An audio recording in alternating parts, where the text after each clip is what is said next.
सरबराह अवामी मुस्लिम league Sheikh Rashid का video बयान। बोलते हैं, लाल हवेली के मुलाजिम को थाना पीरवधाई पुलिस ने फैमिली समेत पकड़ लिया। अपील करता हूं हनीफ और उसकी फैमिली को फिलफौर रिहा किया जाए।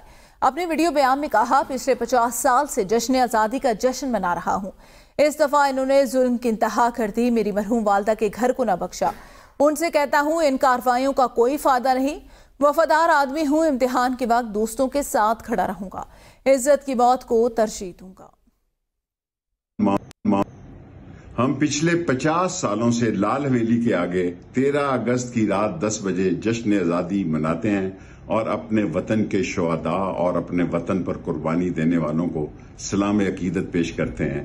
लेकिन इस दफा हालात इतने मखदूश कर दिए गए हैं कि हमारे घरों को रोंदा गया है। हमारी 30 साल माँ मरी हो चुकी है। 30 साल मरी माँ के घर को भी इन्होंने नहीं बख्शा।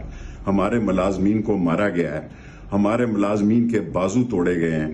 हमारा गाड़ियां ले गए हैं, हमारे घड़ियां ले गए हैं, हमारे फोन और हमारे कैमरे ले गए हैं। हमारे अदालत के फैसले के बावजूद वापस नहीं कर रहे।